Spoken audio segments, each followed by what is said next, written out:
হাই হাবিবা পাকঘৰলৈ আপোনালোক সকলোকে স্বাগতম জনাইছোঁ। আজি বনাম শীতকালৰ চব্জিৰে বনোৱা হেল্ডি খিচিৰি ৰেচিপি। প্ৰথমে খিচিৰিৰ কাৰণে 2 বাটি চাউল, 1 বাটি মচুৰ দালি আৰু 1 বাটি মগু দালি লৈ ল'ম। এতিয়া এই চাউল আৰু দালিখিনিত পানী দি আধা ঘণ্টামানৰ কাৰণে ভিজাই থ'ম। এতিয়া এটা এটাকৈ চব্জিখিনি লৈ ল'ম। শীতকালত বজাৰত উঠা নতুন চব্জিখিনি দি এনেধৰণে খিচিৰি বনাই খালে বহুতে ভাল লাগে। শীতকালৰ এই চব্জিৰ খিচিৰিটো আমাৰ শৰীৰৰ বাবে বহুত হেল্ডি। ইয়াতে লৈ ল'লোঁ মটৰ, ফুলকবি, আলু, গাজৰ, জাতিলাও, অমিতা। এই গোটেইখিনি একেলগে পৰিষ্কাৰ পানীৰে পৰিষ্কাৰ হোৱাকৈ ধুই ল'ম। লাষ্টত লৈ ল'ম এটা বিলাহী আৰু বিলাহীটো ধুই কাটি ল'ম। মই চাউল আৰু দালিখিনি আধা ঘণ্টা সময় তিয়াই ৰাখিছিলোঁ। চাউল আৰু দালিখিনি আধা ঘণ্টা সময় তিয়াই ৰাখিলে চব্জিখিনিৰ লগতে চাউলখিনি ভালকৈ মিহলি হৈ যায়। ভিজাই ৰখা দালি আৰু চাউলখিনিও পৰিষ্কাৰ পানীৰে পৰিষ্কাৰ হোৱাকৈ ধুই ল'ম।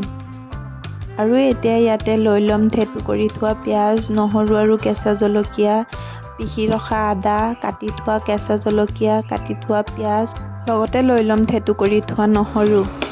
এতিয়া খিচিৰিটো বনাবলৈ এটা প্ৰেছাৰ কুকাৰ লৈ ল'ম আৰু প্ৰেছাৰ কুকাৰটো গৰম হ'লে তাতে দি দিম পৰিমাণ মতে সৰিয়হৰ তেল। তেলখিনি গৰম হ'লে তাতে প্ৰথমে দি দিম থেতু কৰি থোৱা নহৰুখিনি আৰু নহৰুখিনি অলপ ৰঙচুৱাকৈ ভাজি নহৰুৰ ফ্লেভাৰটো তেলত অহাৰ পিছতে তাতে দি দিম পিহি ৰখা আদাখিনি আৰু আদাখিনি অলপ লৰাই তাতে দি দিম থেতু কৰি থোৱা পিঁয়াজ, নহৰু আৰু কেঁচা জলকীয়াখিনি। এতিয়া এইখিনি এবাৰ হেতাৰে লৰাই ইয়াতে দি দিম 2টা কাটি থোৱা কেঁচা জলকীয়া আৰু 1টা কাটি থোৱা পিঁয়াজ। এতিয়া এই গোটেই ইনগ্ৰিডিয়েণ্টছখিনিকে হেতাৰে লৰাই কেঁচা গোন্ধ যোৱালৈকে ভাজি ল'ম। গোটেই ইনগ্ৰিডিয়েণ্টছখিনিক 1 মিনিট সময় তেলত ভাজি ইয়াতে দি দিম সৰু চামুচেৰে 1 চামুচ হালধি গুড়ি, 1 চামুচ জলকীয়া গুড়ি আৰু 1 চামুচ ধনিয়া আৰু জিৰা গুড়ি। এতিয়া এই মছলাখিনিত অকণমান কুহুমীয়া গৰম পানী দি হেতাৰে এবাৰ লৰাই প্ৰেছাৰ কুকাৰৰ ঢাকনিটো 2 মিনিটৰ কাৰণে লগাই দিম, যাতে মছলাখিনি ভালকৈ কুক হৈ যায়। 2 মিনিট পিছত ঢাকনিটো খুলি ইয়াতে দি দিম এখিলা তেজপাত আৰু তেজপাতখিনি দি হেতাৰে এবাৰ ভালকৈ লৰাই দিম। মছলাখিনি 100% কুক হোৱাৰ পিছতে ইয়াতে দি দিম আগতে কাটি ধুই ৰেডি কৰি থোৱা চব্জিখিনি। এতিয়া মছলাখিনিৰ লগতে চব্জিখিনি হেতাৰে ভালকৈ মিহলাই ল'ম আৰু লগতে দি দিম পৰিমাণ মতে নিমখ আৰু নিমখখিনি দি হেতাৰে আৰু এবাৰ লৰাই এটা ঢাকনিৰে ঢাকি দিম। শীতকালৰ এই চব্জিৰ খিচিৰিটো আমাৰ গাঁৱৰ প্ৰায় ঘৰৰে এটা পৰম্পৰাগত খাদ্য। এই প্ৰায় চব্জিবোৰতে বিভিন্ন ধৰণৰ ভিটামিন থাকে আৰু এই ব্যস্ত জীৱনৰ ব্যস্ত দিনবোৰৰ কাৰণে এই ৰেচিপিটো আমাৰ কাৰণে পাৰফেক্ট।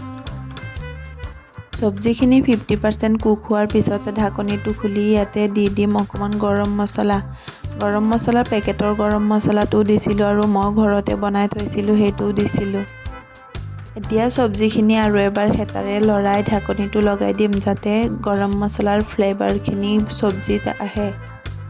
1 মিনিট পিছত ঢাকনিটো খুলি চাব চব্জিখিনি প্ৰায় 60 to 70% কুক হৈ গ'ল। এতিয়া ইয়াতে দি দিম আগতে ধুই ৰখা দালি আৰু চাউলখিনি।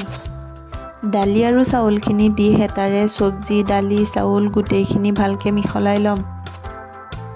হেতাৰে চব্জিখিনি আৰু চাউলখিনি 1 মিনিট সময় লৰাই ইয়াতে পৰিমাণ মতে পানী দি দিম আৰু পানী দি লগে লগে ঢাকনিটো লগাই দিম।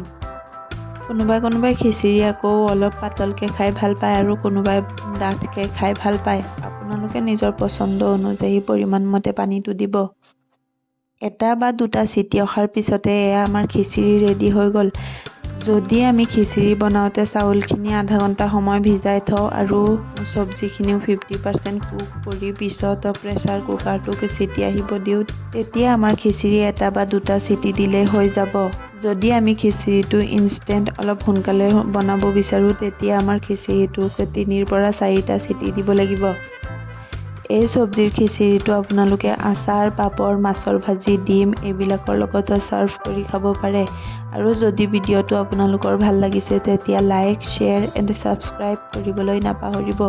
কাষত থকা বেল আইকনটো প্ৰেছ কৰি দিব। অন্য এটা ভিডিঅ'ত লগ পোৱাৰ আশাৰে আজিলৈ বাই বাই।